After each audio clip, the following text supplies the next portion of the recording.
क्या होता है जब इंसाफ का मंदिर ही अन्याय का घर बन जाए? क्या होता है जब सच की आवाज दौलत के शोर में दब जाए? और क्या होता है जब एक न्यायाधीश का फैसला फैसला नहीं एक फरेब बन जाए?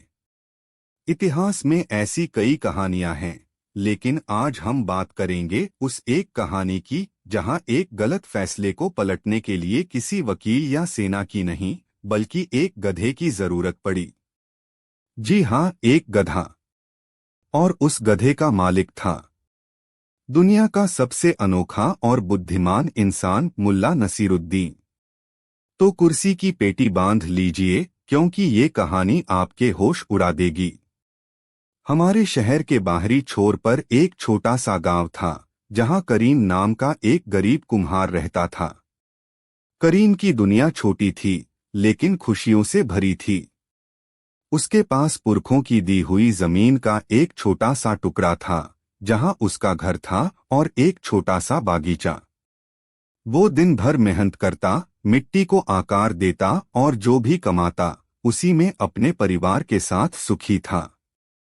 उसकी बनाई सुराहियों का पानी शहर की किसी भी दौलत से ज्यादा मीठा लगता था। लेकिन कहते हैं न, गरीब की खुशी पर किसी न किसी की नजर लग ही जाती है।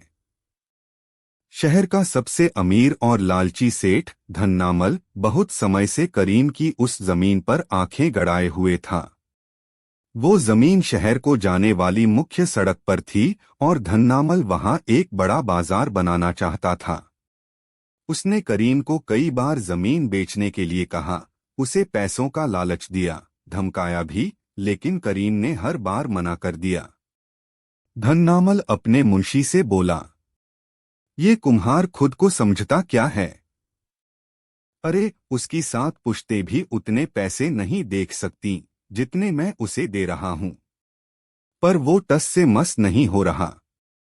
मुंशी ने सिर झुकाकर जवाब दिया, सेठ जी, वो कहता है कि ये उसके बाप दादा की निशानी है, वो इसे नहीं बेचेगा।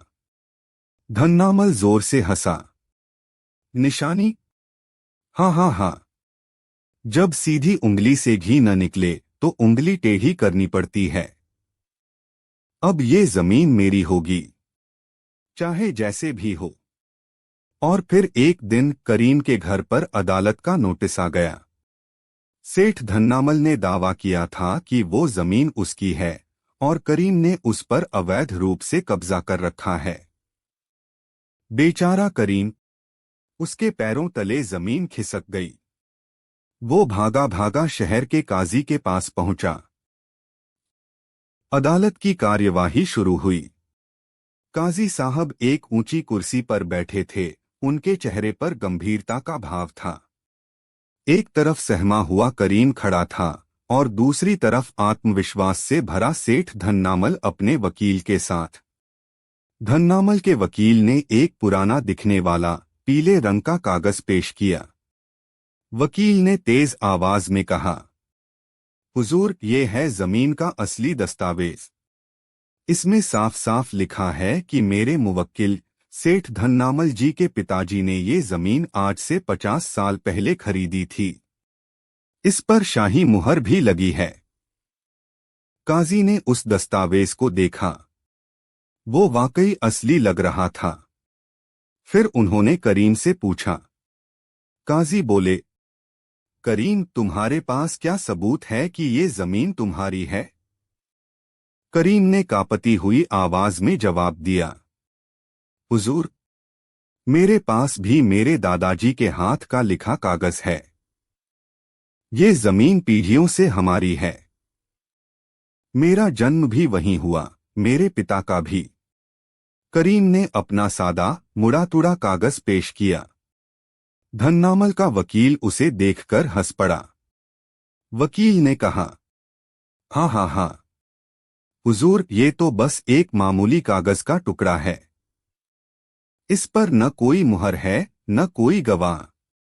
जबकि हमारे दस्तावेज पर शहर के 2 बड़े व्यापारियों के दस्तखत भी हैं। काजी ने दोनों दस्तावेज देखे। एक तरफ था सेठ का शानदार मुहर लगा दस्तावेज, और दूसरी तरफ करीम का साधारण पीढ़ियों की मेहनत से मैला हुआ कागज। काजी साहब सेठ धन्नामल की ताकत और पहुंच से अच्छी तरह वाकिफ थे।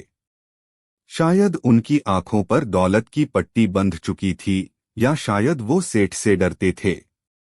कारण जो भी हो, फैसला अन्याय के पक्ष में हुआ। काजी ने हथौड़ा पटकते हुए ऐलान किया, तमाम सबूतों और गवाहों को मद्देनजर रखते हुए ये अदालत इस नतीजे पर पहुंची है कि जमीन के असली मालिक सेठ धन्नामल हैं। करीम को हुक्म दिया जाता है कि वो 1 हफ्ते के अंदर जमीन खाली कर दे। यह सुनते ही करीम वहीं जमीन पर बैठ गया। उसकी आंखों से आंसू बहने लगे। धन्नामल और उसका वकील मुस्कुराते हुए वहां से चले गए। अदालत में मौजूद लोग कानाफूसी करने लगे कि ये सरासर अन्याय है। करीम की दुनिया उजड़ चुकी थी। उसे लग रहा था कि अब भगवान भी उसके साथ नहीं है। तभी वहां उम्मीद की एक किरण बनकर पहुंचे मुल्ला नसीरुद्दीन। वो अपने गधे पर सवार होकर वहां से गुजर रहे थे और करीम को इस हालत में देखकर रुक गए। मुल्ला बोले, अरे करीम भाई, ये क्या हुआ? तुम्हारी सुराही तो ठंडी होती है, पर आज तुम्हारा चेहरा इतना गर्म क्यों है? और ये आंखों से गंगाजमुना क्यों बह रही है? करीम ने रोते रोते मुल्ला को सारी कहानी सुनाई। कैसे सेठ ने धोखे से उसकी जमीन हड़प ली और कैसे काजी ने एक तरफा फैसला सुना दिया। मुल्ला ने पूरी बात बड़े ध्यान से सुनी। उनकी आंखों में गुस्सा नहीं, बल्कि एक गहरी सोच तैर रही थी। मुल्ला ने करीम के कंधे पर हाथ रखकर कहा, करीम, रोने से कुछ नहीं होगा। याद रखो, सच्चाई सूरज की तरह होती है। बादल उसे कुछ देर के लिए ढक तो सकते हैं, लेकिन हमेशा के लिए छिपा नहीं सकते। तुम चिंता मत करो, मैं हूं न। करीम ने निराशा से कहा, आप क्या करेंगे मुल्ला जी? फैसला तो हो चुका है। काजी साहब के फैसले को कौन बदल सकता है? मुल्ला मुस्कुराए। काजी के फैसले को शायद कोई न बदल सके, लेकिन सच को सामने लाने से कोई नहीं रोक सकता। और जब सच सामने आएगा तो फैसला खुद ब खुद बदल जाएगा। बस तुम मुझ पर भरोसा रखो। मेरे पास एक योजना है। मुल्ला ने अपनी दाढ़ी खुजलाई और उनकी आंखों में एक शरारत भरी चमक आ गई। उन्होंने अपने गधे की पीठ थपथपाई। और इस काम में मेरी मदद करेगा मेरा ये वफादार दोस्त जुम्मन। करीम हैरान था। एक गधा इस मामले में क्या मदद कर सकता है? लेकिन मुल्ला की आंखों में जो आत्मविश्वास था, उसने करीम के मन में एक छोटी सी आशा जगा दी। अगले दिन से ही शहर में एक अजीब सी अफवाह फैलने लगी। मुल्ला नसीरुद्दीन बाजार में, चौपाल पर, हर जगह लोगों को रोक रोक कर बता रहे थे कि उनका गधा कोई मामूली गधा नहीं है। मुल्ला बाजार में सब्जी वाले से कह रहे थे, अरे भाई, जानते हो, मेरा जुम्मन गधा अब बहुत ज्ञानी हो गया है। वो सच और झूठ के बीच का फर्क बता सकता है। जो भी झूठ बोलता है, ये उसकी गंध सूंघ लेता है। कुएं पर पानी भर रही औरतों से मुल्ला बोले, अरे बहनों सुनो, मेरा गधा अब भविष्य भी बताने लगा है। लेकिन सिर्फ सच्चे लोगों का। झूठों को देखकर तो ये बस रेंकने लगता है। शुरू में तो लोगों ने इसे मुल्ला का एक और मजाक समझा। लेकिन मुल्ला इतने यकीन से ये बात कह रहे थे कि धीरे धीरे लोगों में उत्सुकता बढ़ने लगी। ये बात जंगल की आग की तरह पूरे शहर में फैल गई। बच्चे, बूढ़े, जवान, सब इंसाफ वाले गधे की बातें करने लगे। यह खबर सेठ धन्नामल और काजी साहब तक भी पहुंची। धन्नामल अपने मुंशी से हंसते हुए बोला, ये मुल्ला पागल हो गया है। गधा और इंसाफ करेगा? हाँ हाँ हाँ। ये सब उस कुम्हार को दिलासा देने के हथकंडे हैं। काजी साहब अपने कमरे में टहलते हुए चिंतित थे।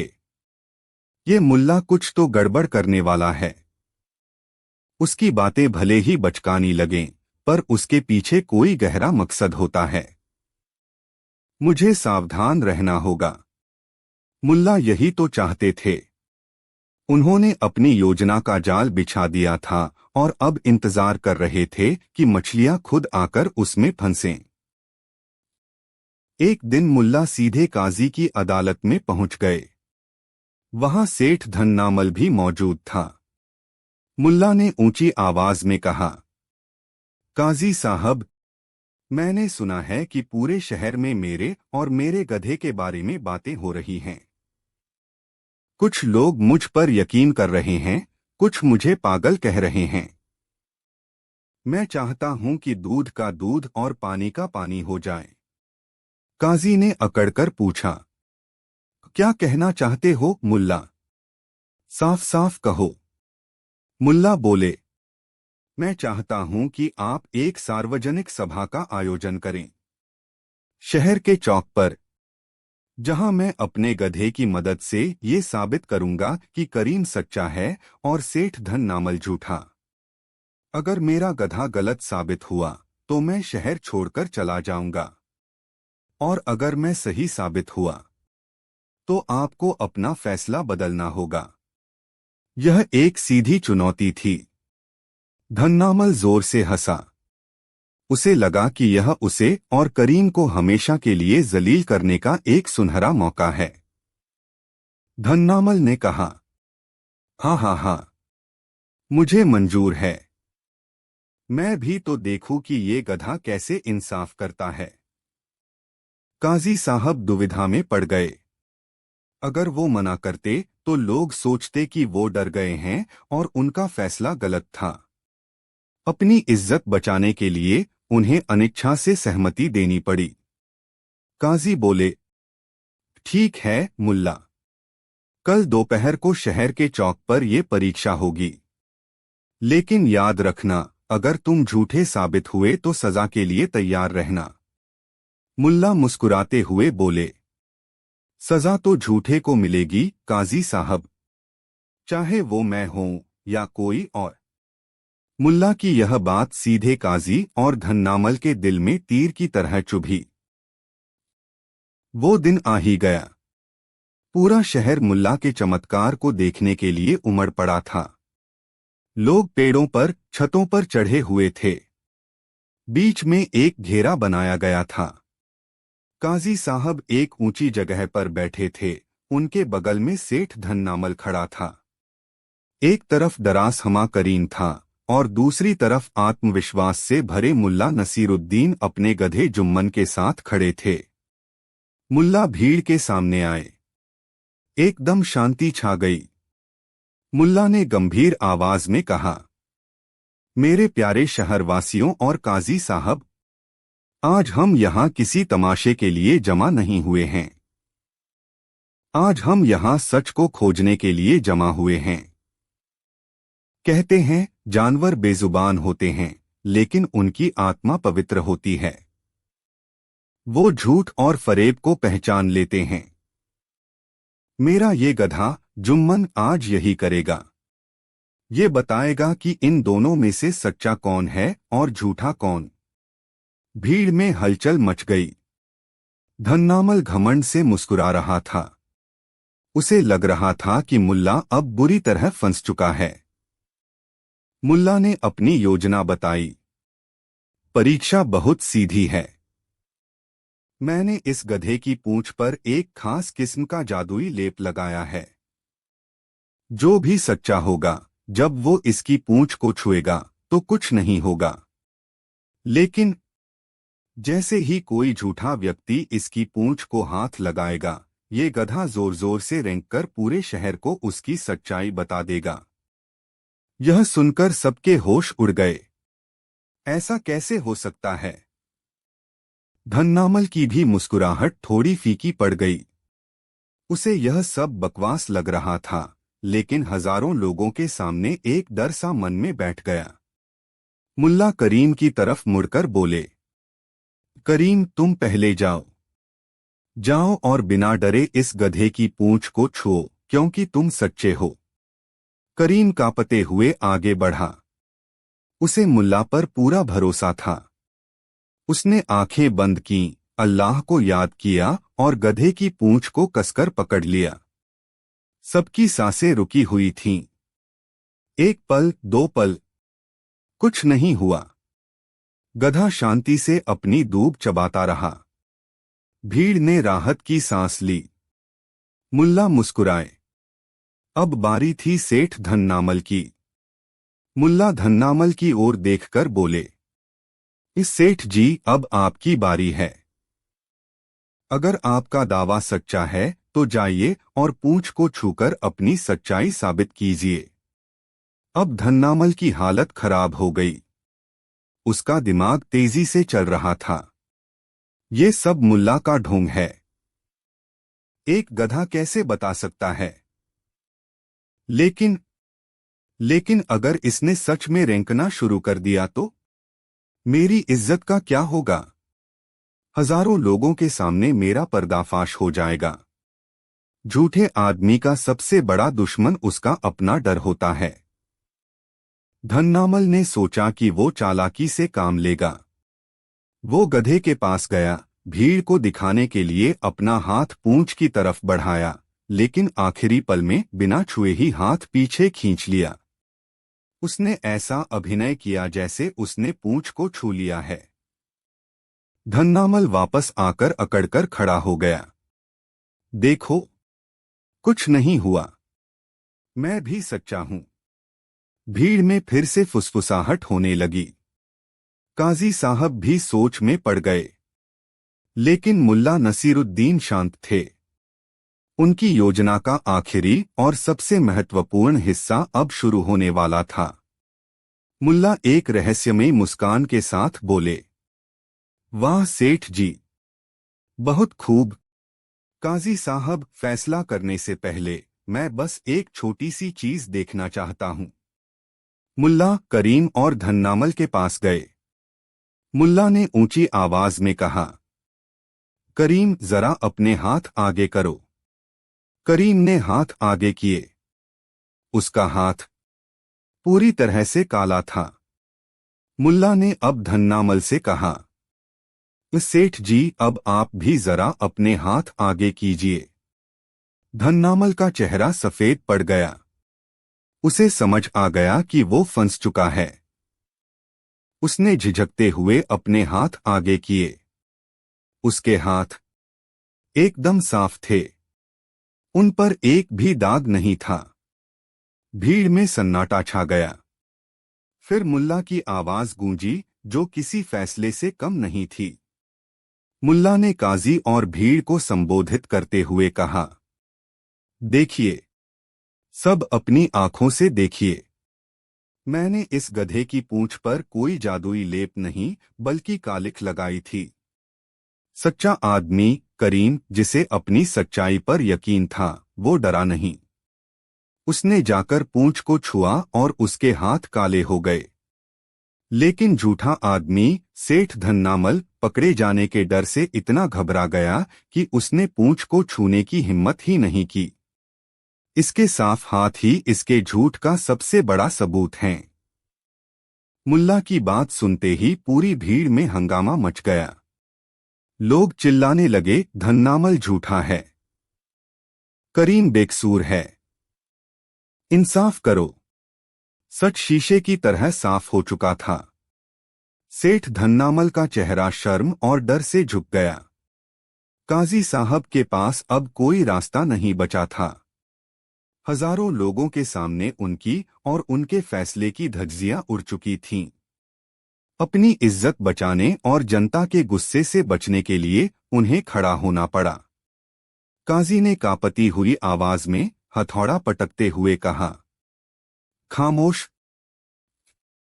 इस नई सच्चाई के सामने आने के बाद अदालत अपना पुराना फैसला वापस लेती है। जमीन के असली मालिक करीम हैं। सेठ धन्नामल को धोखाधड़ी और अदालत को गुमराह करने के जुर्म में सजा दी जाती है। यह सुनते ही करीम की आंखों में खुशी के आंसू आ गए। उसने दौड़कर मुल्ला को गले लगा लिया। पूरी भीड़ मुल्ला नसीरुद्दीन की जय जयकार करने लगी। इस तरह मुल्ला नसीरुद्दीन ने अपनी अक्लमंदी से बिना किसी तलवार या कानून की किताब के एक गलत फैसले को पलट दिया।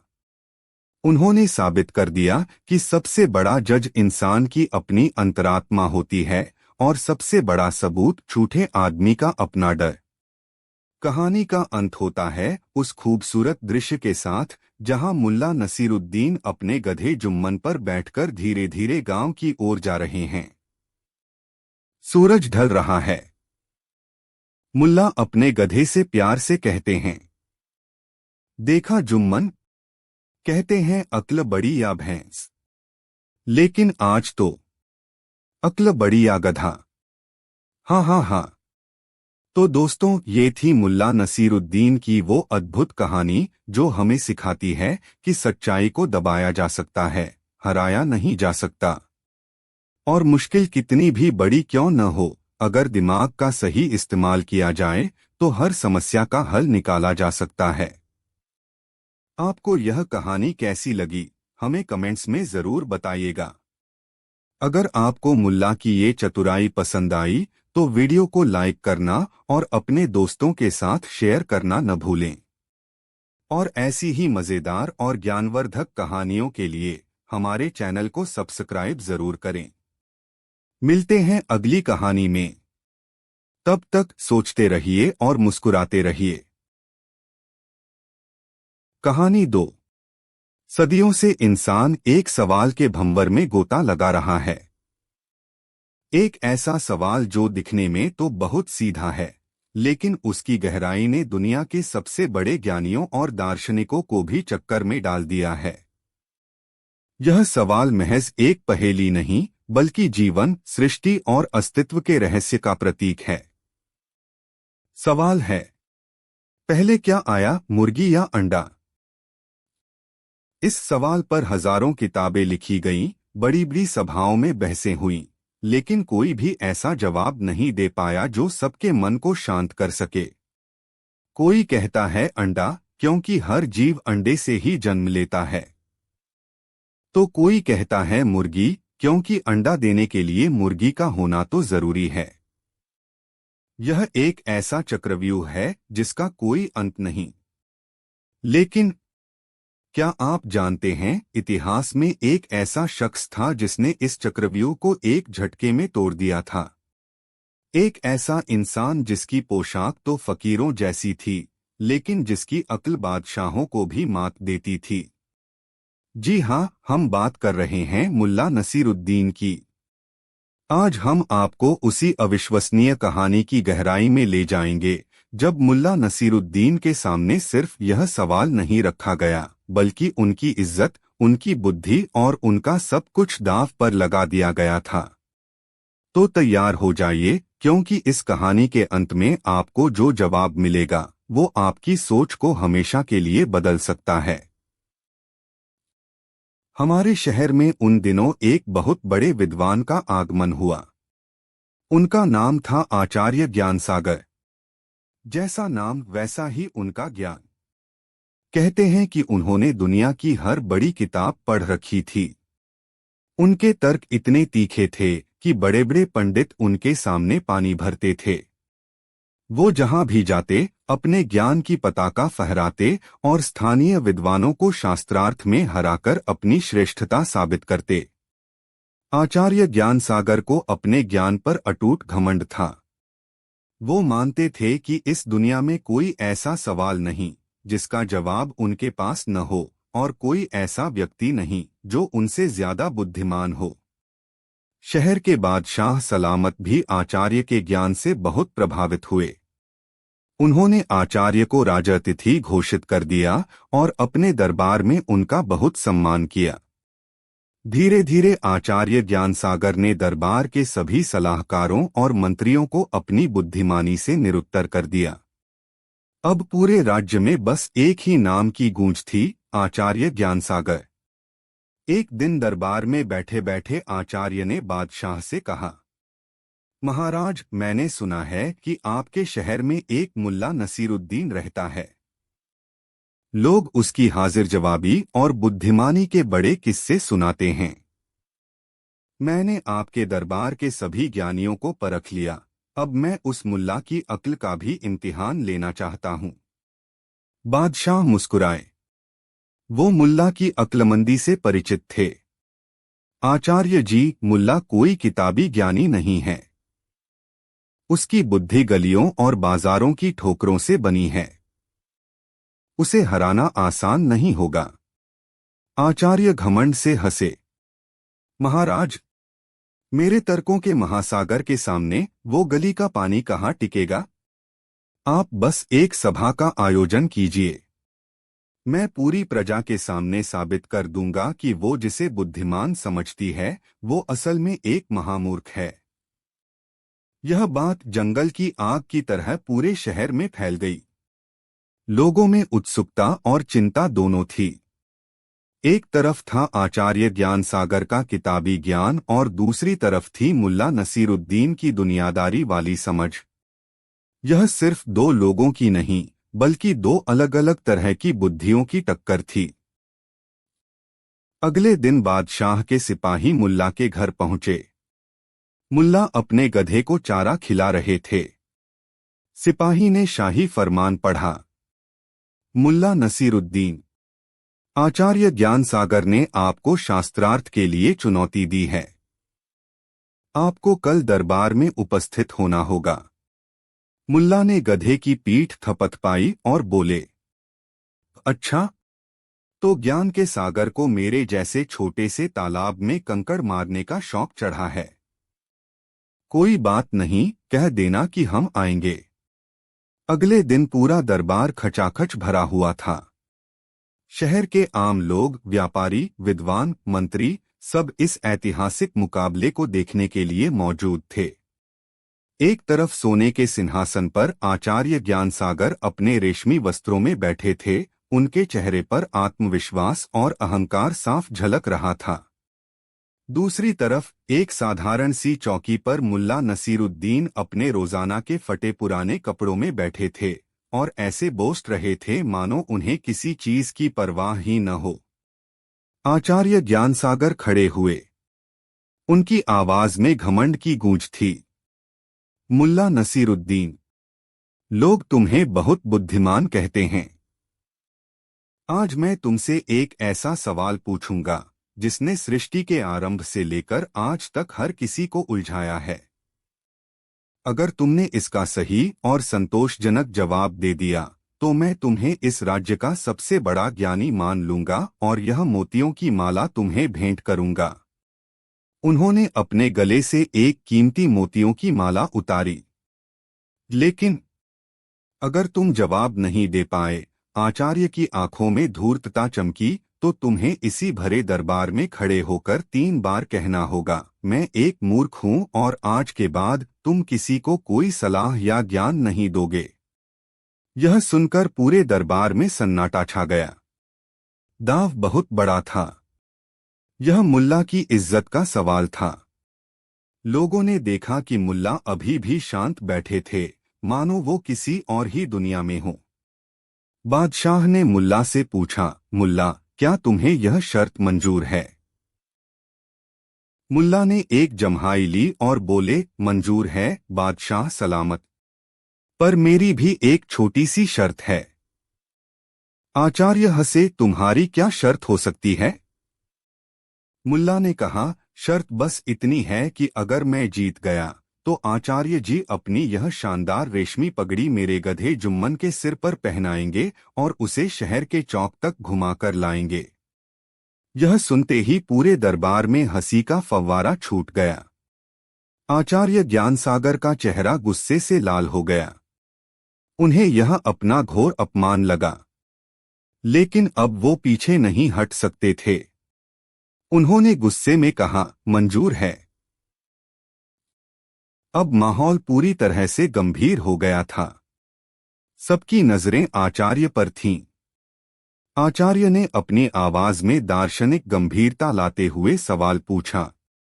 तो सुनो मुल्ला, मेरा सवाल है, इस दुनिया में पहले क्या आया, मुर्गी या अंडा? सवाल सुनते ही दरबार में एक फुसफुसाहट फैल गई। यह वही सवाल था जिसका कोई जवाब नहीं था। लोगों को लगा कि मुल्ला आज बुरी तरह फंस गए। आचार्य ने अपनी बात आगे बढ़ाई, अपने ज्ञान का प्रदर्शन करते हुए। देखो, अगर तुम कहते हो कि पहले अंडा आया, तो मेरा प्रतिप्रश्न है, वो अंडा किसने दिया? बिना मुर्गी के अंडा कहां से आएगा? इसका मतलब है कि अंडे से पहले मुर्गी का होना जरूरी है। उन्होंने एक पल का विराम लिया, दरबारियों पर अपनी विद्वता का असर देखते हुए। और अगर तुम कहते हो कि पहले मुर्गी आई, तो मेरा दूसरा प्रतिप्रश्न है, वो मुर्गी कहां से आई? हर जीव का जन्म एक अंडे या बीज से होता है। तो वो पहली मुर्गी बिना अंडे के कैसे पैदा हो गई? इसका मतलब है कि मुर्गी से पहले अंडे का होना जरूरी है। आचार्य अब अपनी पूरी लय में थे। वो दरबार में घूम घूम कर बोलने लगे।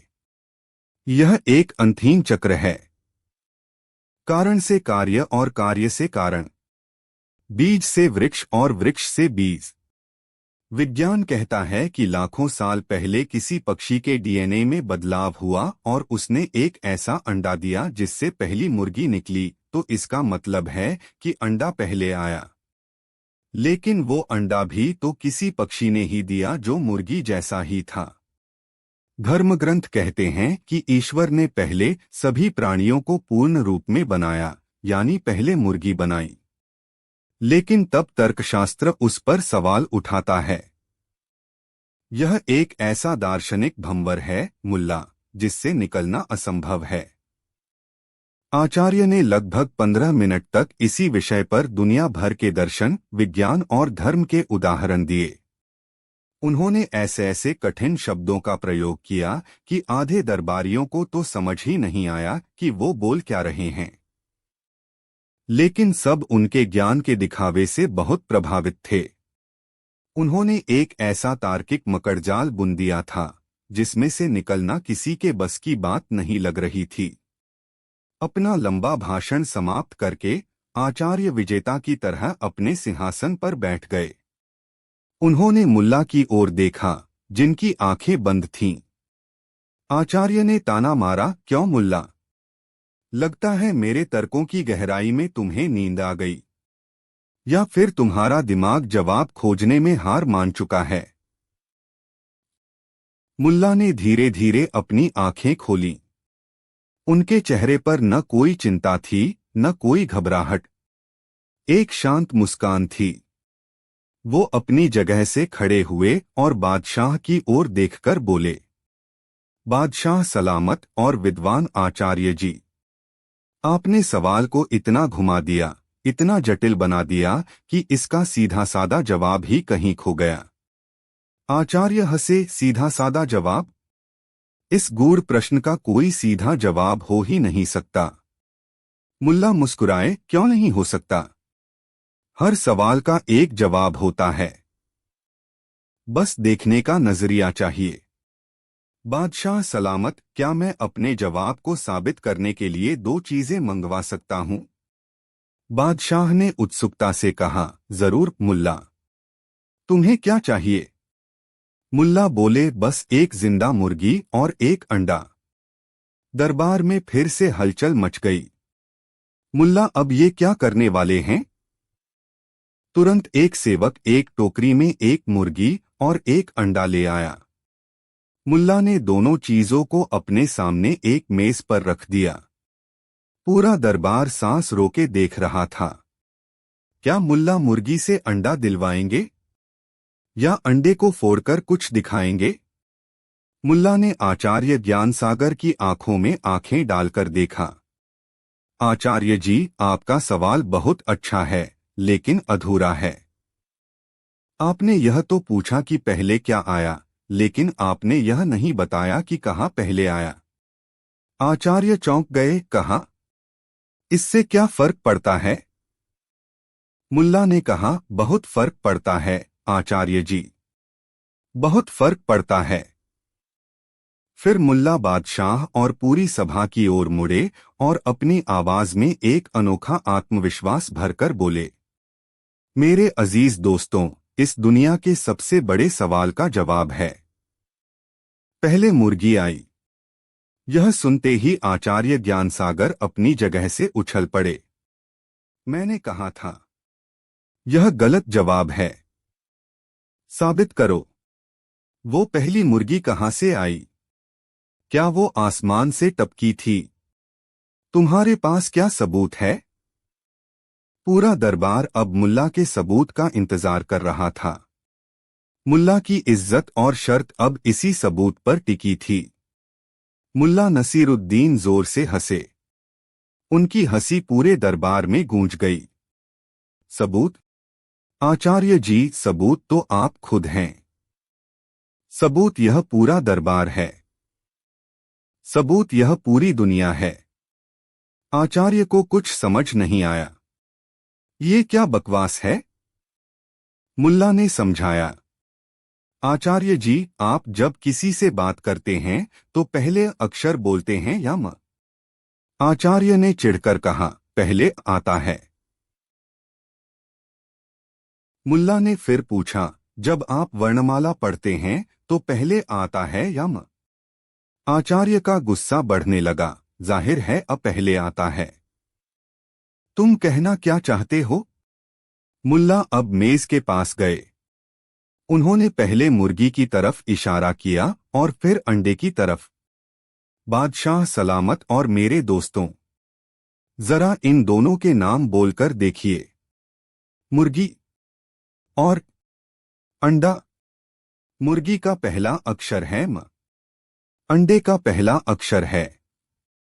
मुल्ला ने एक नाटकीय विराम लिया और फिर अपनी जिंदगी की सबसे बड़ी बात कही।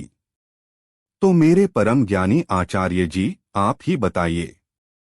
हमारी वर्णमाला में, हमारी भाषा में, हमारे बोलने में पहले आता है या म? एक पल के लिए पूरे दरबार में मौत जैसा सन्नाटा छा गया। फिर किसी को कुछ समझ आया, फिर किसी और को, और फिर जैसे कोई बांध टूट गया हो, पूरा का पूरा दरबार तालियों की गड़गड़ाहट और ठहाकों से गूंज उठा। लोग अपनी कुर्सियों से खड़े हो गए। बादशाह सलामत अपने सिंहासन पर बैठे बैठे इतना हंसे कि उनकी आंखों से पानी आ गया। अंडे का मुर्गी के म से पहले आता है। इसका मतलब पहले अंडा आया। मुल्ला ने सबको चुप होने का इशारा किया। नहीं, रुकिए, मैंने कहा था पहले मुर्गी आई। सब हैरान।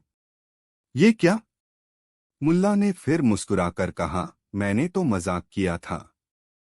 जवाब तो वही है जो आप सब समझे। पहले अंडा आया क्योंकि म से पहले आता है। अब मैंने अपना जवाब दे दिया है और उसे तर्क के साथ साबित भी कर दिया है। वर्णमाला का तर्क अकाट्य है। आचार्य ज्ञानसागर का मुंह खुला का खुला रह गया था। वो पत्थर के बुत बन गए थे। उन्होंने दर्शन, विज्ञान, तर्कशास्त्र, धर्मशास्त्र सब कुछ पढ़ा था, लेकिन उन्होंने कभी सपने में भी नहीं सोचा था कि कोई इस सवाल को इस नजरिए से भी देख सकता है। उनका सारा ज्ञान, उनके सारे तर्क, उनकी सारी विद्वता मुल्ला के एक सीधे सादे, मजेदार लेकिन अकाट्य तर्क के सामने धूल में मिल गई थी। बादशाह सलामत अपनी हंसी रोकते हुए खड़े हुए। वाह मुल्ला, वाह! आज तुमने साबित कर दिया कि असली ज्ञान किताबों के बोझ में नहीं, बल्कि सोच की आजादी में होता है। आचार्य ज्ञानसागर ने सवाल को इतना जटिल बना दिया कि वो खुद ही उसमें उलझ गए, और तुमने उसे इतना सरल कर दिया कि एक बच्चा भी समझ जाए। उन्होंने अपने गले से एक बेशकीमती हार उतारकर मुल्ला को पहनाया। आचार्य जी, बादशाह ने कहा, शर्त के मुताबिक। आचार्य ज्ञानसागर का चेहरा शर्म से झुक गया था। उनका सारा घमंड चकनाचूर हो चुका था। उन्होंने बिना कुछ कहे अपनी रेशमी पगड़ी उतारी और मुल्ला के हवाले कर दी। मुल्ला ने वो पगड़ी ली, दरबार से बाहर गए और अपने गधे जुम्मन के सिर पर उसे सजा दिया। फिर वो उसे लेकर शहर के चौक की तरफ चल दिए। उनके पीछे पीछे हंसते खिलखिलाते लोगों का एक हुजूम था जो मुल्ला की जय जयकार कर रहा था। उस दिन शहर के लोगों ने एक अनोखा नजारा देखा। एक गधा जिसके सिर पर एक विद्वान की पगड़ी थी और उसके पीछे चल रहा था दुनिया का सबसे बड़ा ज्ञानी, मुल्ला नसीरुद्दीन। तो दोस्तों, इस कहानी से हमें क्या सीखने को मिलता है? यह कहानी सिर्फ मुर्गी और अंडे के बारे में नहीं है। यह हमें सिखाती है कि जिंदगी की सबसे बड़ी समस्याओं को अक्सर बहुत जटिल बना दिया जाता है, जबकि उनका हल बहुत सरल होता है। ज्ञान का मतलब सब कुछ जानना नहीं, बल्कि चीजों को एक नए और सरल नजरिए से देखना है। कहानी 3। यह कहानी सिर्फ एक किसान और उसकी बर्बाद फसल की नहीं है। यह कहानी है एक ताकतवर आदमी के अहंकार की, एक लाचार इंसान के आंसुओं की और एक ऐसे झगड़े की जहां इंसाफ मिलना नामुमकिन लग रहा था।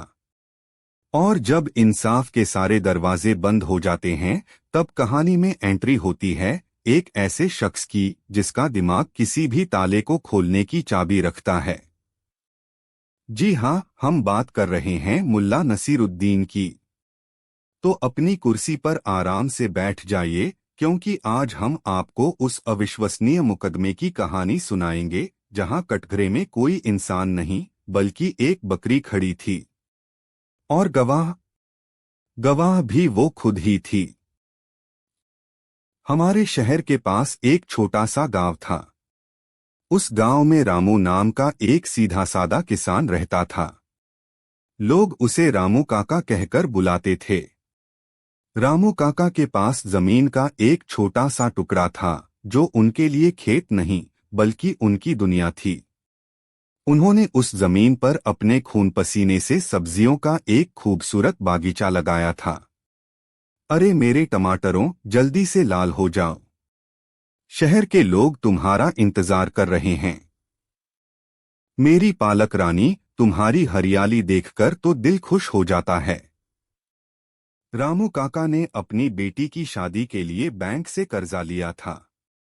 उन्हें उम्मीद थी कि इस बार फसल अच्छी होगी तो वो अपना सारा कर्जा चुका देंगे और अपनी पत्नी के लिए एक नई साड़ी भी खरीदेंगे।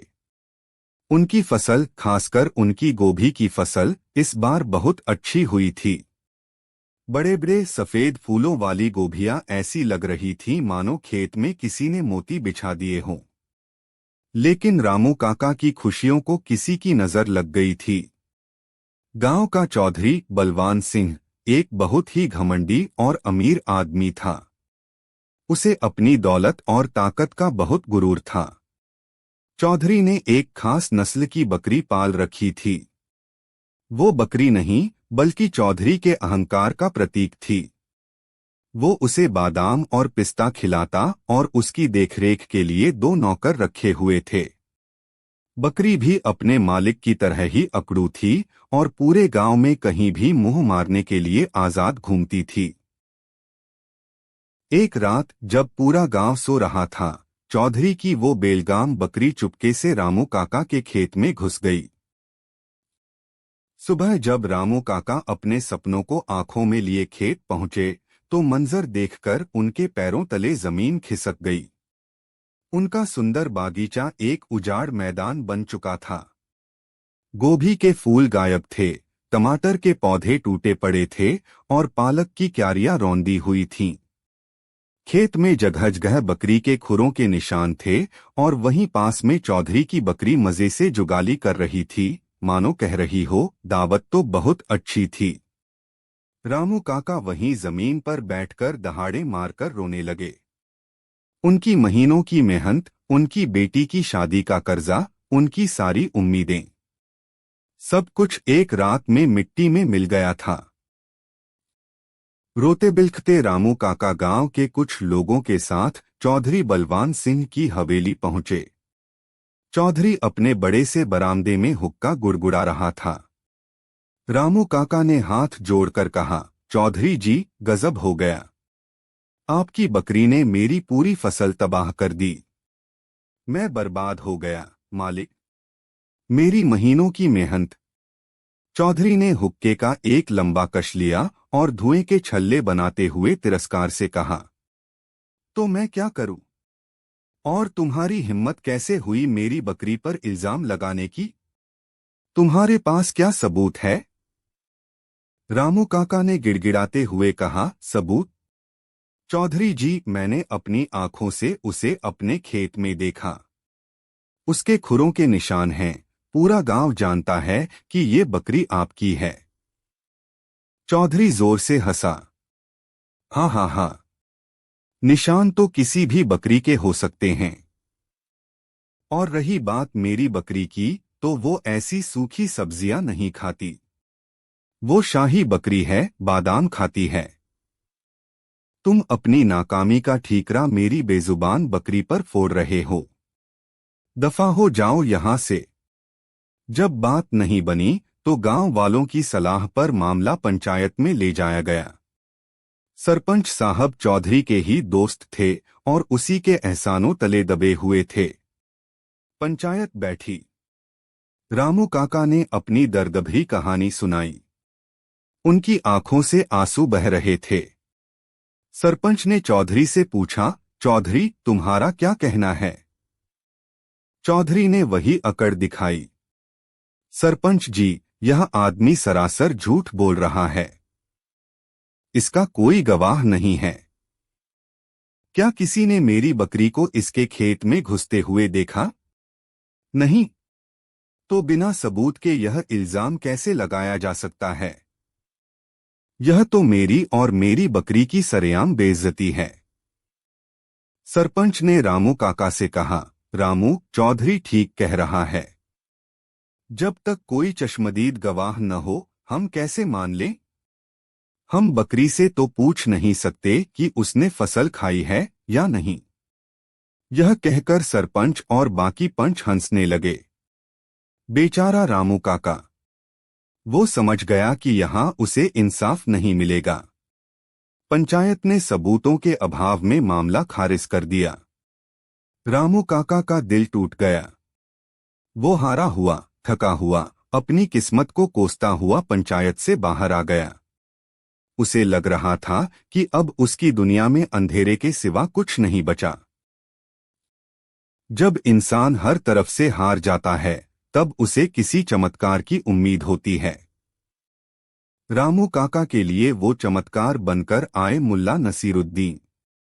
मुल्ला अपने गधे पर बाजार से लौट रहे थे जब उन्होंने रामू काका को एक पेड़ के नीचे सिर पकड़कर रोते हुए देखा। मुल्ला ने अपना गधा रोका और पूछा, अरे रामू भाई, क्या बात है? तुम तो जमीन से सोना उगाने वाले आदमी हो, आज तुम्हारी आंखों से पानी क्यों उग रहा है? रामू काका ने मुल्ला को अपनी पूरी दुखभरी कहानी सुनाई।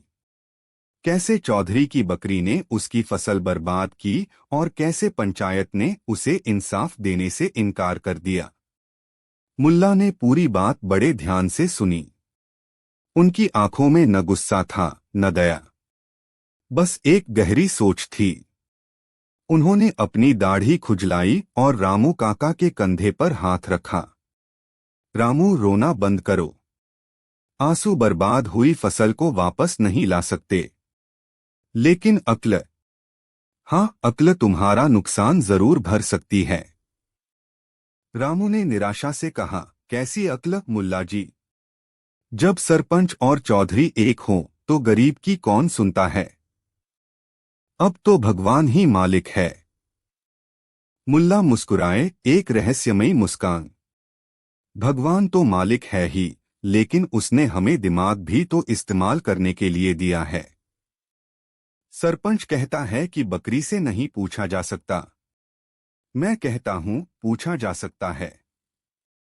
और मैं यह भी कहता हूं कि बकरी खुद अपना गुनाह कबूल करेगी। रामू काका हैरान रह गए। ये आप क्या कह रहे हैं मुल्ला जी? ये कैसे हो सकता है? मुल्ला अपने गधे पर बैठते हुए बोले, बस तुम मुझ पर भरोसा रखो। कल सुबह फिर से पंचायत बुलवाओ और सरपंच से कहना कि इस बार फैसला मुल्ला नसीरुद्दीन करेंगे। और हाँ, चौधरी से कहना कि वो अपनी बकरी को भी साथ लेकर आए। कहना कि बकरी का बयान लेना बहुत जरूरी है। रामू को कुछ समझ नहीं आया, लेकिन मुल्ला की बातों में एक ऐसा जादू था कि उसके मुरझाए हुए दिल में उम्मीद की एक किरण जाग उठी। अगले दिन पूरा गांव फिर से पंचायत में जमा था। इस बार माहौल कुछ अलग था। लोगों में बहुत उत्सुकता थी कि आखिर मुल्ला नसीरुद्दीन ऐसा क्या करने वाले हैं। चौधरी बलवान सिंह अपनी बकरी को साथ लेकर आया था। वो जोर जोर से हंस रहा था और लोगों से कह रहा था, आज देखो ये मुल्ला कैसे इस बकरी से बात करता है। लगता है बुढ़ापे में सठिया गया है। सरपंच भी चिढ़ा हुआ था, लेकिन मुल्ला की इज्जत के कारण वो कुछ बोल नहीं पा रहा था। मुल्ला नसीरुद्दीन शांत भाव से पंचायत के बीच में आकर खड़े हुए। उन्होंने रामू काका को देखा, जो डरासहमा एक कोने में खड़ा था, और फिर चौधरी को देखा, जिसके चेहरे पर अहंकार नाच रहा था। मुल्ला ने अपनी गंभीर आवाज में कहना शुरू किया, पंच परमेश्वर और गांव वालों, आज हम यहाँ एक बहुत ही मुश्किल मामले को सुलझाने के लिए जमा हुए हैं। रामू का भाई का कहना है कि चौधरी की बकरी ने इनकी फसल खाई है, और चौधरी जी कहते हैं कि इनकी बकरी बेकसूर है। कोई चश्मदीद गवाह नहीं है। ऐसे में इंसाफ कैसे हो? उन्होंने एक पल का विराम लिया, सबकी आंखों में देखते हुए।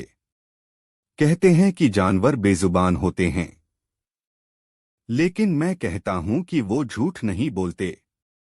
आज हम इस बकरी से ही सच उगलवाएंगे। लेकिन मेरा तरीका थोड़ा अलग है। सबकी सांसें रुकी हुई थीं। मुल्ला ने अपने झोले में से एक बड़ा सा काला कपड़ा निकाला। मैं इस बकरी की आंखों पर यह काला कपड़ा बांधूंगा। उन्होंने आगे बढ़कर बकरी की आंखों पर पट्टी बांध दी। बकरी थोड़ी बेचैन हुई, लेकिन शांत रही।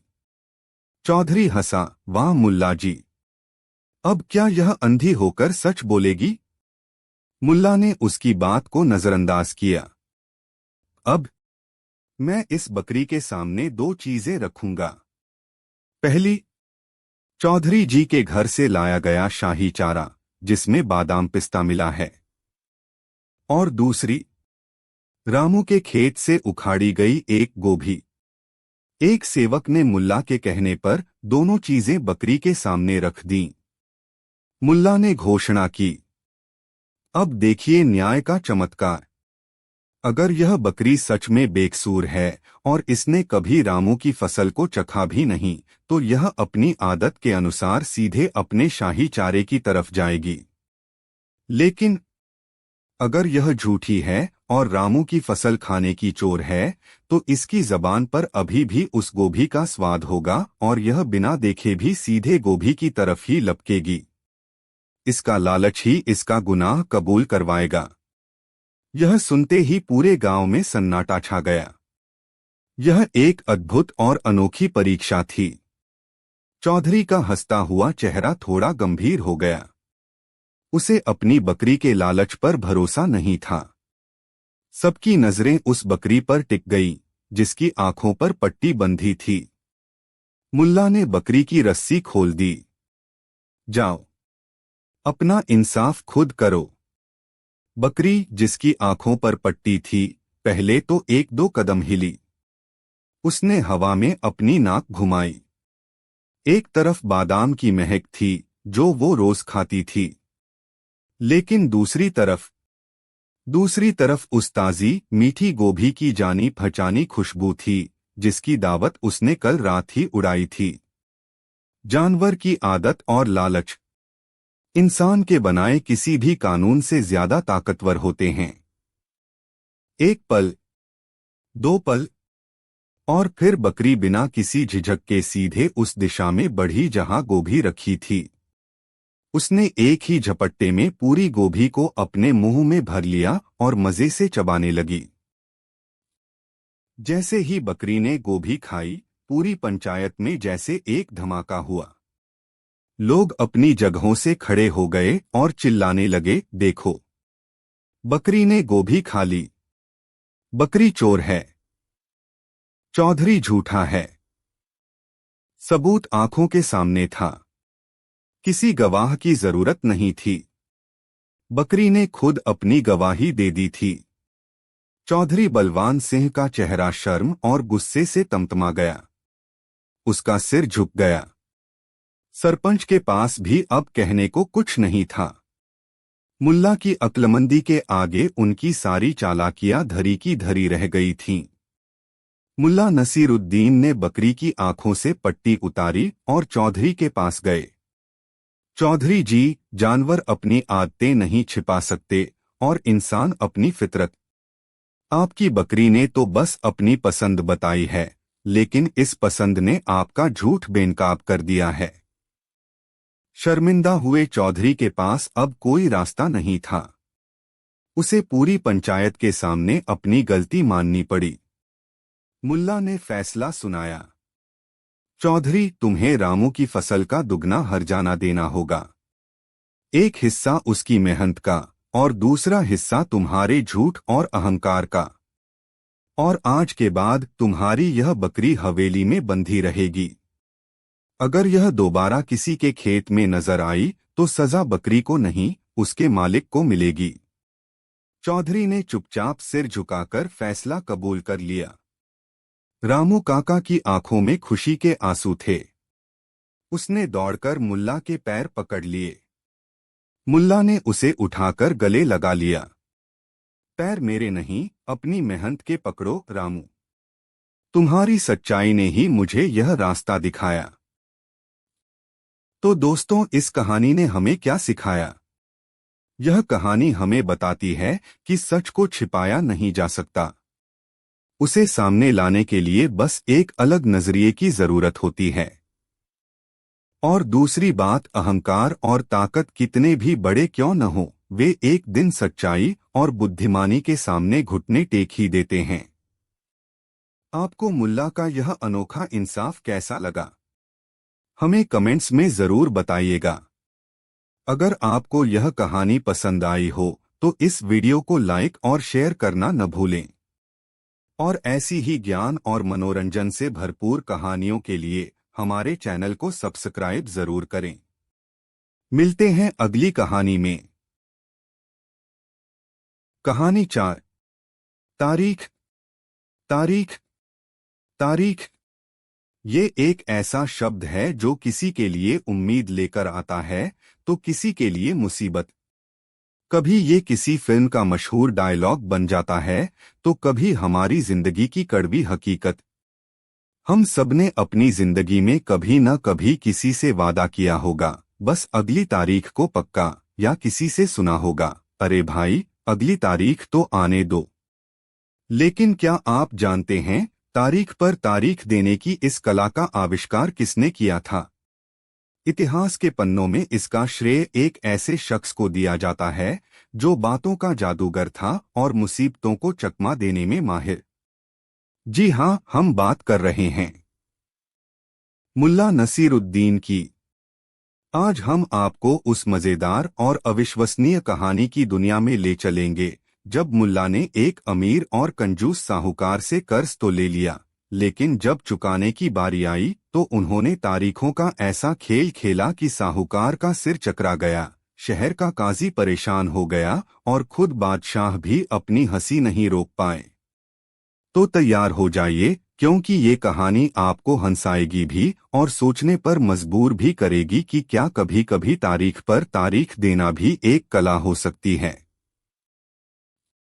हमारे शहर में एक साहूकार रहता था जिसका नाम था सेठ लालचंद।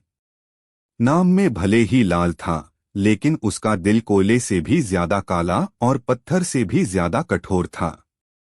वो पैसे उधार तो देता था, लेकिन ऐसे ब्याज पर कि लेने वाला जिंदगी भर किश्तें चुकाते चुकाते ही गुजर जाता।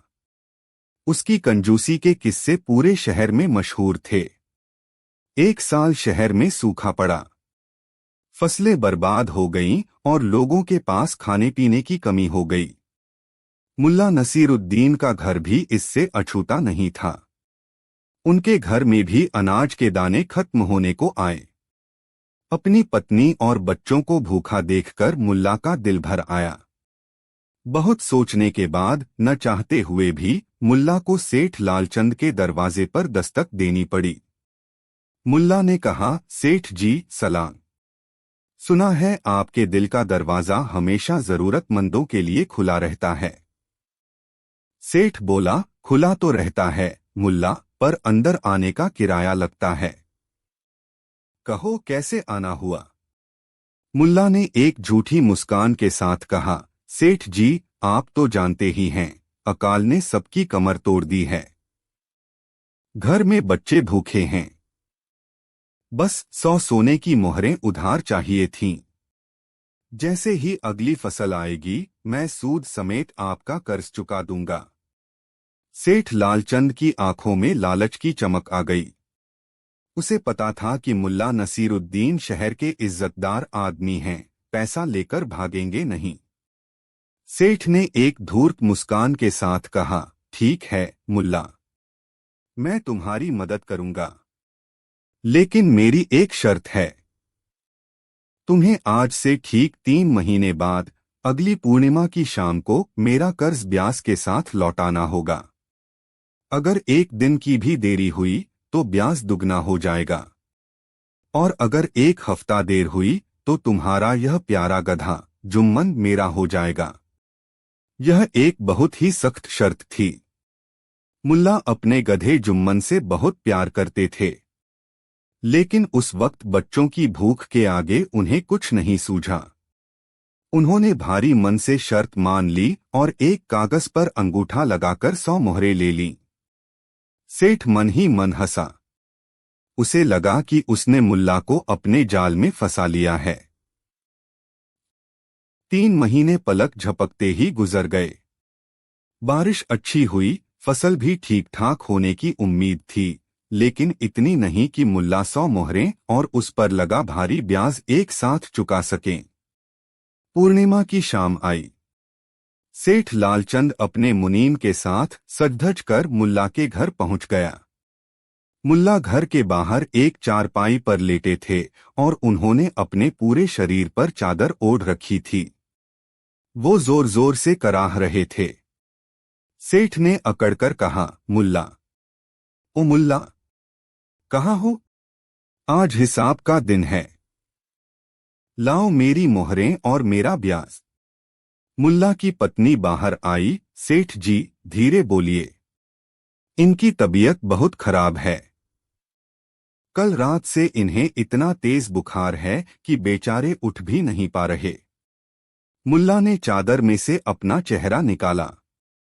उनका चेहरा पीला पड़ रहा था। आह, सेठ जी आ गए। मैं तो बस आपके ही बारे में सोच रहा था। आह, मेरा सिर। सेठ को गुस्सा आया। ये सब नाटक बंद करो मुल्ला, मुझे मेरे पैसे चाहिए। आज आखिरी तारीख थी। मुल्ला ने कांपती हुई आवाज में कहा, सेठ जी मैं कहाँ भागा जा रहा हूँ?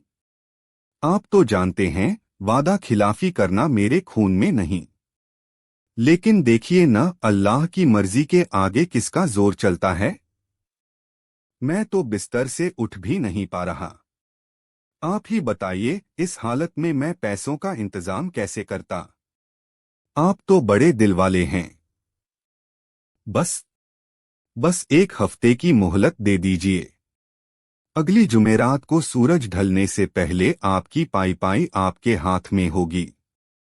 मुल्ला ने इतनी लाचारी और मासूमियत से यह बात कही कि सेठ को एक पल के लिए उन पर तरस आ गया। साथ ही उसे लगा कि 1 हफ्ते में ब्याज और बढ़ जाएगा। यह सोचकर वो मान गया। सेठ ने धमकी देते हुए कहा, ठीक है मुल्ला, सिर्फ 1 हफ्ता। याद रखना, अगली जुमेरात, वरना तुम्हारा गधा मेरा। सेठ के जाते ही मुल्ला चादर फेंककर उठ बैठे और अपनी पत्नी को देखकर आंख मारी। देखा, तारीख पर तारीख का पहला अध्याय समाप्त हुआ। अगली जुमेरात आई। सेठ लालचंद फिर से मुल्ला के घर पहुंचा। इस बार मुल्ला घर पर नहीं थे। उनकी पत्नी ने बताया कि वो सुबह सुबह शहर के काजी साहब के पास एक जरूरी काम से गए हैं और आते ही होंगे। सेठ गुस्से में इंतजार करने लगा। शाम हो गई पर मुल्ला नहीं लौटे। आखिर में सेठ बौखलाकर काजी की अदालत की तरफ भागा। वहां जाकर पता चला कि मुल्ला तो सुबह ही वहां से जा चुके थे। अगले दिन सेठ ने मुल्ला को बाजार में पकड़ लिया। मुल्ला, तुम बहुत बड़े धोखेबाज हो। कल तुम कहाँ थे? मुल्ला ने बड़े भोलेपन से कहा। अरे सेठ जी, मैं तो आपके ही काम से गया था। मेरे एक दूर के चाचा का देहांत हो गया और उनकी वसीयत का कुछ झगड़ा था। मुझे उम्मीद थी कि वहां से कुछ पैसा मिलेगा तो आपका कर्ज चुका दूंगा। बस उसी के लिए काजी साहब से सलाह लेने गया था। लेकिन काजी साहब ने अगली तारीख दे दी। अब बताइए, जब काजी साहब तारीख दे सकते हैं तो मैं क्या चीज हूं? आप चिंता न करें, जैसे ही वहां से पैसा आएगा सबसे पहले आपका कर्ज उतरेगा। बस अगली पेशी तक रुक जाइए। यह सुनकर सेठ का मुंह खुला का खुला रह गया। अब वो काजी से तो लड़ नहीं सकता था। उसे मजबूरन इंतजार करना पड़ा। और यहीं से शुरू हुआ तारीख पर तारीख का वो सिलसिला जिसने सेठ लालचंद को पागल कर दिया। अगली बार जब सेठ पैसे मांगने आया तो मुल्ला ने कहा कि उनकी मुर्गी ने सोने का अंडा देने का वादा किया है, बस वो अंडा देने ही वाली है। उसके अगली बार मुल्ला ने बताया कि उन्होंने एक सपना देखा है कि जमीन में गड़ा खजाना मिलने वाला है, बस सही तारीख का इंतजार है। एक बार तो हद ही हो गई। जब सेठ आया तो मुल्ला अपने घर की छत पर चढ़े हुए थे और आसमान की तरफ देखकर चिल्ला रहे थे, बस अल्लाह मियां, अब तो पैसे बरसा दो। नीचे सेठ जी इंतजार कर रहे हैं। हर बार मुल्ला के पास एक ऐसी कहानी, एक ऐसा बहाना होता था जो इतना मजेदार और अनोखा होता था कि सेठ को गुस्सा तो आता, लेकिन वो कुछ कर नहीं पाता। आखिरकार सेठ लालचंद का सब्र जवाब दे गया। वो थक हार कर सीधा बादशाह सलामत के दरबार में पहुंच गया। सेठ ने कहा, दुहाई हो जहांपना, इंसाफ। इस मुल्ला नसीरुद्दीन ने मुझे बर्बाद कर दिया है। इसने मुझसे कर्ज लिया और अब महीनों से आज दूंगा कल दूंगा कहकर टाल रहा है। यह मुझे तारीख पर तारीख देकर घुमा रहा है। या तो मुझे मेरे पैसे दिलवाइए या शर्त के मुताबिक उसका गधा मुझे दिलवाइए। बादशाह को पूरी कहानी सुनकर बड़ी हंसी आई, लेकिन दरबार की मर्यादा बनाए रखते हुए उन्होंने मुल्ला को पेश करने का हुक्म दिया। मुल्ला दरबार में हाजिर हुए। बादशाह ने पूछा, मुल्ला, ये सेठ तुम्हारे खिलाफ बहुत गंभीर आरोप लगा रहा है। क्या यह सच है कि तुमने इससे कर्ज लिया है और चुका नहीं रहे हो? मुल्ला ने सिर झुकाकर कहा, जी जहांपना, यह सच है कि मैंने सेठ जी से कर्ज लिया है। और यह भी सच है कि मैं अभी तक चुका नहीं पाया हूं। सेठ चिल्लाया, तो फिर मेरा गधा मुझे दो। बादशाह ने पूछा, मुल्ला, तुम पैसे क्यों नहीं चुका रहे हो? तुम्हारे पास कोई तो वजह होगी। मुल्ला ने एक गहरी सांस ली और बोले, जहांपनाह, मैं पैसे चुकाना चाहता हूं। मैं हर रोज हर पल इसी कोशिश में रहता हूं। लेकिन मैं पैसे दूं कैसे? क्योंकि मैंने तो सेठ जी से एक वादा कर लिया है। बादशाह और पूरा दरबार हैरान थे। कैसा वादा? मुल्ला ने बड़ी गंभीरता से कहा, जहां पनाह, जब मैंने सेठ जी से कर्ज लिया था तो मैंने इनसे वादा किया था कि मैं इनका कर्ज तब चुकाऊंगा जब मैं खुश होऊंगा और मेरे पास जरूरत से ज्यादा पैसा होगा। दरबार में सन्नाटा छा गया। मुल्ला ने अपनी बात जारी रखी। जहां पनाह, आप ही बताइए, जब तक सिर पर कर्ज का बोझ हो कोई इंसान खुश कैसे रह सकता है। मैं हर रोज सुबह उठता हूं और सेठ जी का चेहरा याद आते ही दुखी हो जाता हूं। और जब मैं दुखी होता हूं तो मेरा वादा मुझे पैसे चुकाने से रोक देता है। मैं तो अपने वादे का पक्का हूं। मैं इंतजार कर रहा हूं कि कब वो दिन आएगा जब मैं खुश होऊंगा ताकि मैं इनका कर्ज चुका सकूं। यह सुनते ही बादशाह अपनी हंसी नहीं रोक पाए। वो जोर जोर से हंसने लगे। उनके साथ पूरा दरबार ठहाके लगाने लगा। सेठ लालचंद हक्का बक्का खड़ा मुल्ला का मुंह देख रहा था। बादशाह ने अपनी हंसी पर काबू पाते हुए कहा, वाह मुल्ला वाह, तुम्हारी बात में दम है। वादा तो वादा होता है। सेठ लालचंद, तुम्हारी समस्या बहुत गंभीर है। अगर मुल्ला खुश नहीं होगा तो तुम्हें तुम्हारे पैसे कभी नहीं मिलेंगे। सेठ गिड़गिड़ाने लगा, जहां पनाह, ये तो सरासर धोखा है। ऐसे तो मुझे मेरे पैसे कभी नहीं मिलेंगे। बादशाह ने मुस्कुराते हुए फैसला सुनाया, इसका एक ही हल है। सेठ लालचंद, तुम मुल्ला का आधा कर्ज और सारा ब्याज अभी इसी वक्त माफ करोगे। जब मुल्ला के सिर से आधे कर्ज का बोझ उतरेगा तो वो थोड़ा खुश होगा। और जब वो खुश होगा तो अपने वादे के मुताबिक तुम्हारा बचा हुआ आधा कर्ज चुका देगा। यह एक ऐसा फैसला था जिसकी किसी ने उम्मीद नहीं की थी। सेठ लालचंद को अपनी लालच और सख्त शर्तों की वजह से भारी नुकसान उठाना पड़ा। उसे मजबूरन आधा कर्ज माफ करना पड़ा। और मुल्ला ने अपनी जेब से कुछ मोहरें निकाली और सेठ को देते हुए कहा, यह लीजिए सेठ जी, आपके बचे हुए पैसे। अब मैं बहुत खुश हूं कि मेरा कर्ज उतर गया। मुल्ला ने साबित कर दिया कि उन्होंने पैसे बचाकर रखे थे, वो बस सेठ को सबक सिखाना चाहते थे। दरबार एक बार फिर मुल्ला की बुद्धिमानी और बादशाह के इंसाफ के नारों से गूंज उठा। तो दोस्तों, यह थी तारीख पर तारीख की वो मजेदार कहानी। यह हमें हंसाती तो है लेकिन साथ ही एक गहरा सबक भी सिखाती है। पहला यह कि लालच और कठोरता का अंजाम हमेशा बुरा होता है, जैसा सेठ लालचंद के साथ हुआ।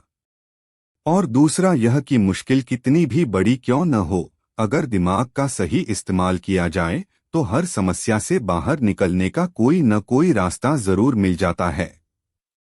आपको मुल्ला का यह तारीख पर तारीख वाला आइडिया कैसा लगा?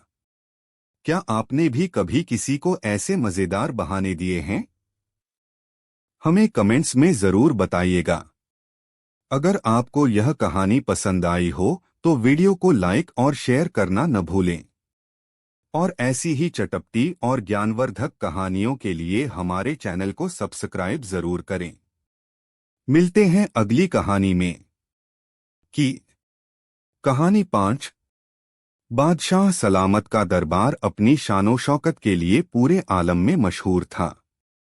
एक से बढ़कर एक ज्ञानी, वीर और कलाकार उस दरबार की शोभा बढ़ाते थे। लेकिन उस दरबार में दो लोग ऐसे थे जिनकी मौजूदगी ही दरबार को असल मायने में पूरा करती थी। पहले थे खुद बादशाह सलामत, जिनका इंसाफ और दरियादिली के चर्चे दूर दूर तक थे। और दूसरा था एक फटेहाल लेकिन तेज दिमाग वाला फकीर मुल्ला नसीरुद्दीन। मुल्ला की हाजिर जवाबी और बादशाह से उनकी नजदीकी दरबार के कई अमीरों और वजीरों को कांटे की तरह चुभती थी। इनमें सबसे ऊपर नाम था वजीर-ए-आज़म हशमत खान का। हशमत खान खुद को दुनिया का सबसे अक्लमंद इंसान समझता था। उसे यह बात बिल्कुल पसंद नहीं थी कि बादशाह हर मुश्किल मामले में उससे पहले मुल्ला की सलाह लेते थे, जिसे वो महज एक मस्खरा या विदूषक समझता था। वो हमेशा मौके की तलाश में रहता कि कैसे मुल्ला को बादशाह की नजरों में गिराया जाए।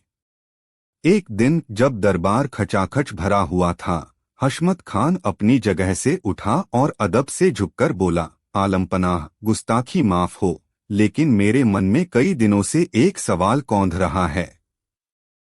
हमारे राज्य में एक से बढ़कर एक बुद्धिमान लोग हैं, जिनकी वजह से हमारी सल्तनत का नाम रोशन है।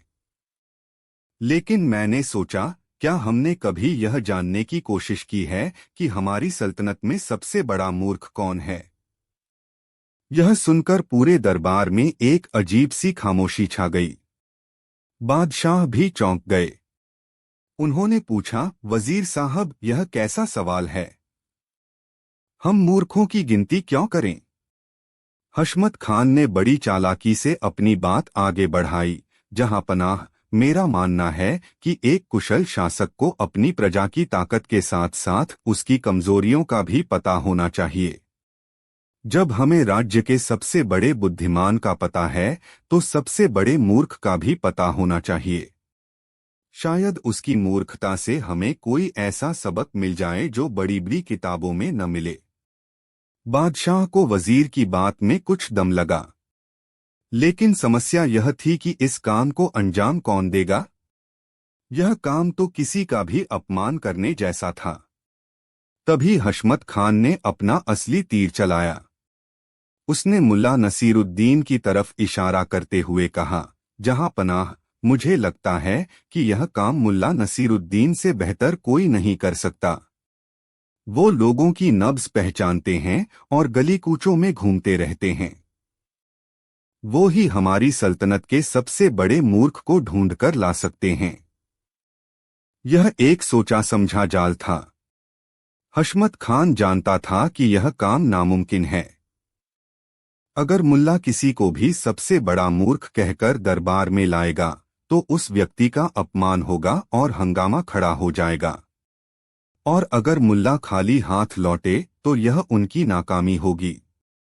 तब हशमत खान को यह कहने का मौका मिल जाएगा कि जो आदमी एक मूर्ख को नहीं ढूंढ सकता, वो बादशाह को सलाह देने के लायक कैसे हैं?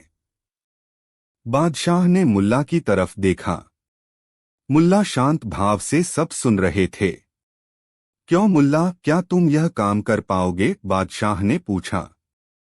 मुल्ला अपनी जगह से उठे और बोले, आलमपनाह, काम तो बहुत मुश्किल है, क्योंकि आजकल अक्लमंद और मूर्ख में फर्क करना बड़ा कठिन हो गया है। कई बार तो दोनों एक ही जैसे लगते हैं। लेकिन अगर आपका हुक्म है, तो मैं कोशिश जरूर करूंगा। हशमत खान की आंखों में जीत की चमक आ गई। उसने शर्त रखते हुए कहा, ठीक है मुल्ला, तुम्हें इस काम के लिए 40 दिन का समय और शाही खजाने से 1000 सोने की मोहरें दी जाएंगी, ताकि तुम यात्रा कर सको और जरूरत पड़ने पर खर्च कर सको। लेकिन याद रहे, अगर 40 दिन बाद तुम सल्तनत के सबसे बड़े मूर्ख को लेकर हाजिर नहीं हुए, तो तुम्हें खुद यह उपाधि स्वीकार करनी होगी और हमेशा के लिए यह दरबार छोड़कर जाना होगा। पूरा दरबार सन्न रह गया। यह मुल्ला के सम्मान और भविष्य पर सीधा हमला था। लेकिन मुल्ला के चेहरे पर शिकन तक नहीं थी। उन्होंने मुस्कुराते हुए कहा, मुझे आपकी शर्त मंजूर है वजीर साहब। अगले दिन मुल्ला नसीरुद्दीन शाही अस्तबल से एक शानदार घोड़ा, खजाने से 1000 सोने की मोहरों से भरी थैली लेकर सल्तनत के सबसे बड़े मूर्ख की खोज में निकल पड़े। हशमत खान और उसके साथी मन ही मन जश्न मना रहे थे, क्योंकि उन्हें यकीन था कि मुल्ला की दरबार से विदाई का वक्त आ गया है।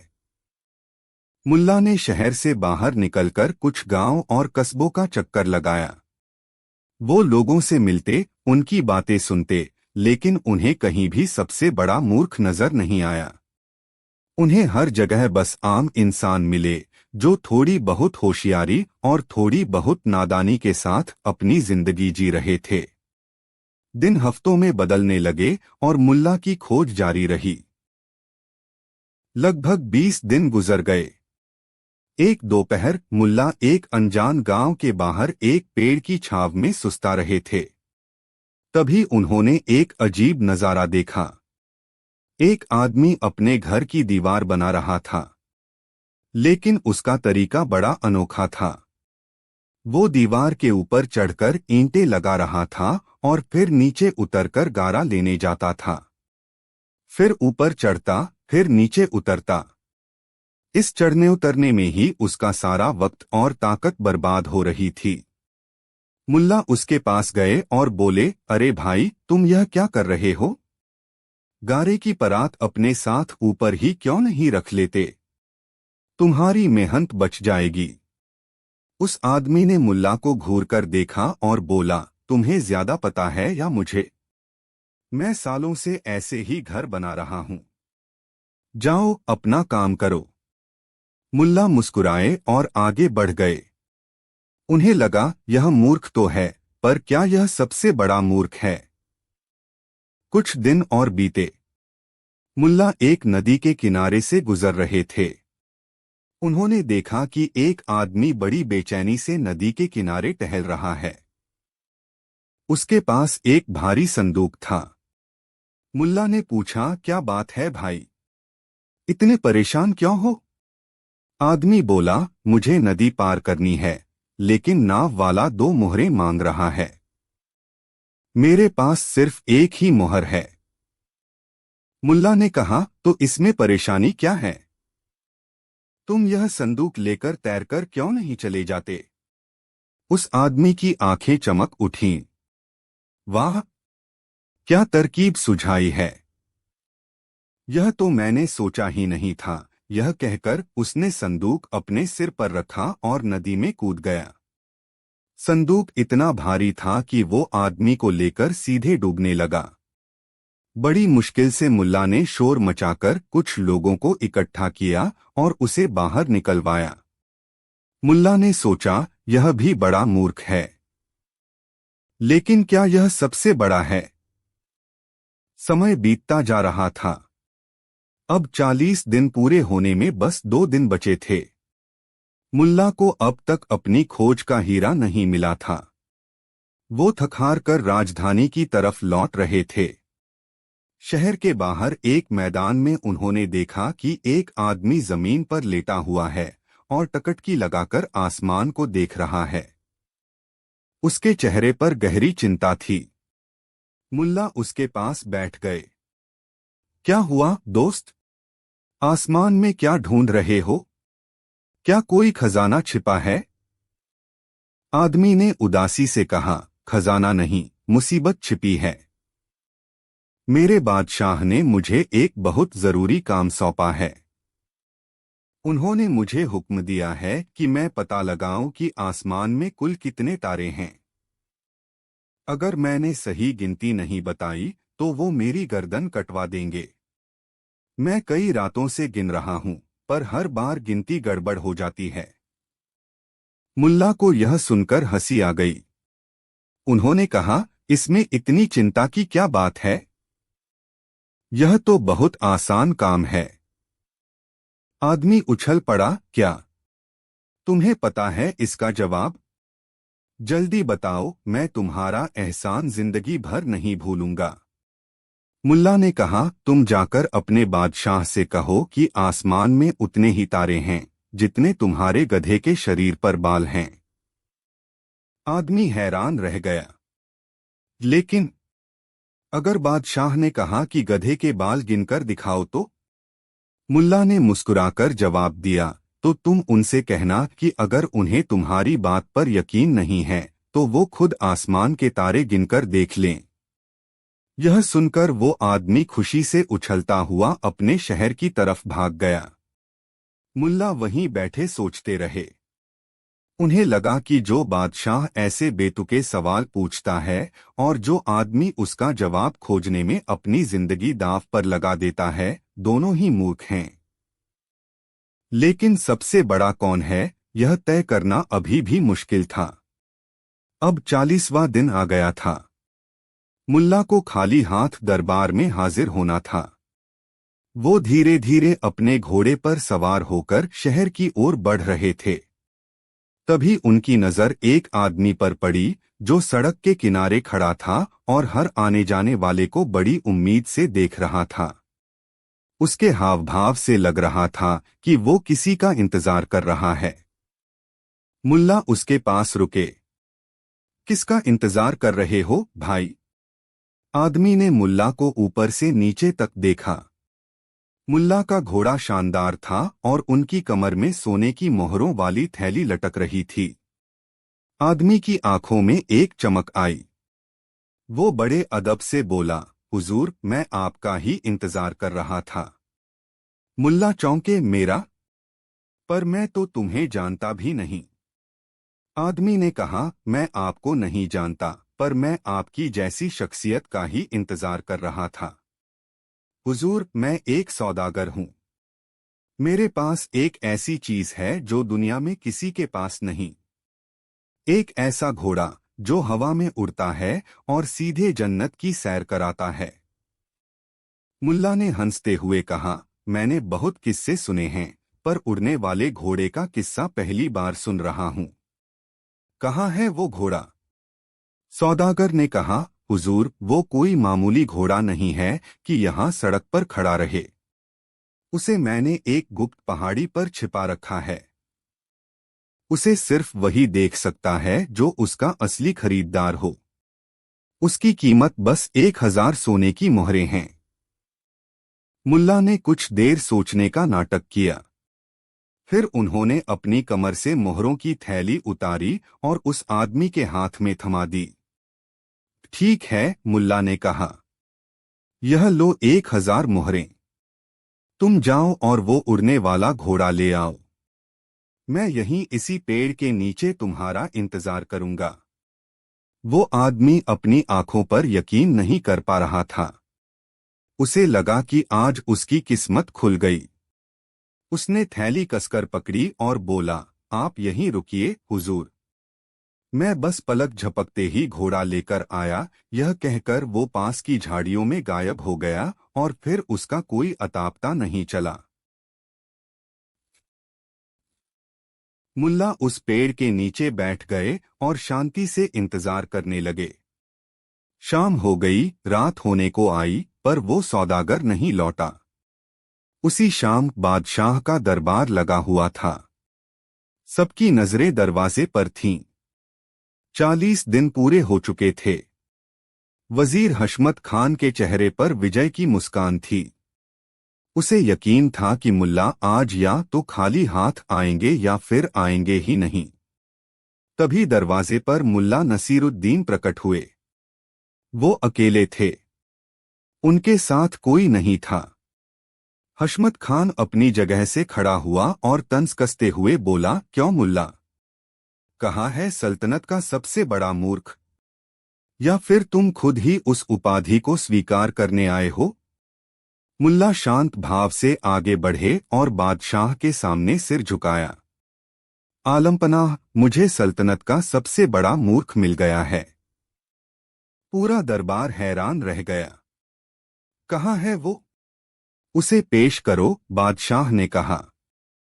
मुल्ला ने जवाब दिया, जहांपनाह, उसे पेश करना थोड़ा मुश्किल है क्योंकि वो मैं खुद हूं। यह सुनते ही दरबार में एक भूचाल सा आ गया। हशमत खान की हंसी छूट गई। उसे लगा कि मुल्ला ने आखिरकार हार मान ली। बादशाह ने हैरानी से पूछा, मुल्ला, यह तुम क्या कह रहे हो? तुम खुद को मूर्ख क्यों बता रहे हो? मुल्ला ने पूरी कहानी सुनाई। कैसे उन्हें शहर के बाहर एक आदमी मिला जिसने उन्हें उड़ने वाला घोड़ा बेचने का वादा किया। मुल्ला ने कहा, जहां पनाह, मैंने उस अजनबी की बातों पर यकीन कर लिया। वो कहता रहा और मैं सुनता रहा। उसने मुझसे 1000 सोने की मोहरें मांगी और मैंने शाही खजाने की वो पूरी थैली बिना सोचे समझे उसके हवाले कर दी। मैं आज सुबह से उस पेड़ के नीचे उसका इंतजार कर रहा हूं। वो न लौटा है और न ही लौटेगा। अब आप ही बताइए, जो इंसान एक अनजान आदमी की लच्छेदार बातों में आकर शाही खजाने की इतनी बड़ी रकम लुटा दे, उससे बड़ा मूर्ख इस पूरी सल्तनत में और कौन हो सकता है। मुल्ला की बात सुनकर वजीर हशमत खान और उसके साथी जोर जोर से हंसने लगे। हमने तो पहले ही कहा था, यह मस्खरा मूर्ख है। इसने शाही खजाने का नुकसान किया है। इसे सजा मिलनी चाहिए। लेकिन बादशाह सलामत चुप थे। वो गहरी सोच में डूबे हुए थे। उन्होंने मुल्ला की आंखों में देखा, जहां न कोई शर्म थी न कोई डर। बादशाह ने धीरे से पूछा, मुल्ला, क्या तुम्हारी खोज यहीं खत्म हो गई? क्या तुम्हें तुमसे बड़ा कोई मूर्ख नहीं मिला? मुल्ला ने एक लंबी सांस ली और सिर झुकाकर कहा, गुस्ताखी माफ हो जहांपनाह। एक मिला है। सब चौंक गए। कौन? मुल्ला ने अपनी नजरें उठाईं और सीधे बादशाह की आंखों में देखते हुए कहा, आप जहांपनाह। यह सुनना था कि पूरे दरबार में जैसे बिजली दौड़ गई। वजीर हशमत खान चिल्लाया, पकड़ लो इसे। यह पागल हो गया है। इसकी हिम्मत कैसे हुई बादशाह की शान में गुस्ताखी करने की। सैनिक मुल्ला की तरफ बढ़े, लेकिन बादशाह ने हाथ उठाकर उन्हें रोक दिया। उनके चेहरे पर गुस्सा नहीं, बल्कि गहरी जिज्ञासा थी। साबित करो मुल्ला, बादशाह ने शांत लेकिन मजबूत आवाज में कहा। साबित करो कि मैं तुमसे बड़ा मूर्ख कैसे हूं। अगर तुम साबित नहीं कर पाए तो तुम्हारी गर्दन कलम कर दी जाएगी। मुल्ला ने अदब से कहा, जहांपनाह, मैं एक साधारण और गरीब आदमी हूं। मेरे पास न कोई बड़ी जागीर है, न कोई सेना। मैं आपके पास आया और आपसे एक नामुमकिन काम के लिए 1000 सोने की मोहरें मांग ली। मैंने आपको कोई गारंटी नहीं दी, कोई सबूत नहीं दिया कि मैं यह पैसा सही जगह खर्च करूंगा। फिर भी आपने, सल्तनत के बादशाह ने, मेरी बातों पर यकीन कर लिया और शाही खजाने का मुंह मेरे लिए खोल दिया। मुल्ला एक पल के लिए रुके और फिर उन्होंने अपनी आवाज में और वजन डालते हुए कहा, वो आदमी जिसने मुझसे मोहरें ठगी, उसने तो एक अजनबी पर यकीन किया। मैं, जिसने अपनी मोहरें एक ठग को दे दी, मैंने भी एक अजनबी पर यकीन किया। लेकिन आप जहांपनाह, आपने तो मुल्ला नसीरुद्दीन पर यकीन किया। आप जानते थे कि मैं कौन हूं, आप जानते थे कि यह काम कितना बेतुका है, और आप यह भी जानते थे कि यह पैसा वापस आएगा या नहीं, इसकी कोई गारंटी नहीं। फिर भी आपने अपनी सल्तनत की दौलत मेरे जैसे फकीर के हवाले कर दी। एक ऐसे आदमी पर इतना अटूट विश्वास, जो खुद को बुद्धिमान कहता है पर हरकतें मूर्खों वाली करता है। जहांपनाह, इस दुनिया में आपसे बड़ा मूर्ख और कौन हो सकता है। मुल्ला की बात खत्म होते ही पूरे दरबार में मौत जैसा सन्नाटा छा गया। हशमत खान का मुंह खुला का खुला रह गया था। उसे समझ आ गया था कि मुल्ला ने अपमान के पर्दे में बादशाह को वो सम्मान दे दिया है जो बड़ी बड़ी तारीफों से भी नहीं दिया जा सकता। मुल्ला ने अपनी बात को एक तारीफ में बदल दिया था। उन्होंने मूर्खता को विश्वास का सबसे बड़ा रूप बता दिया था।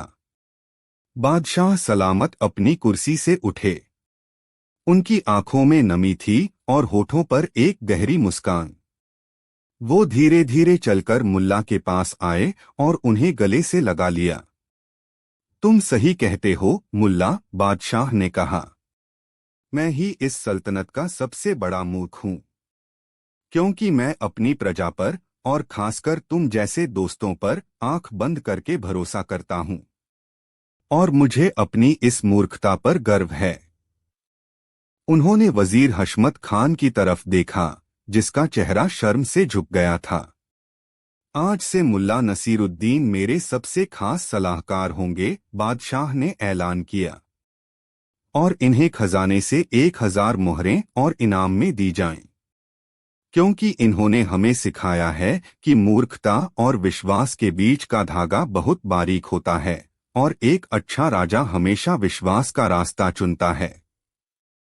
उस दिन के बाद दरबार में फिर कभी किसी ने यह सवाल नहीं पूछा कि सबसे बड़ा मूर्ख कौन है, क्योंकि सबको जवाब मिल चुका था।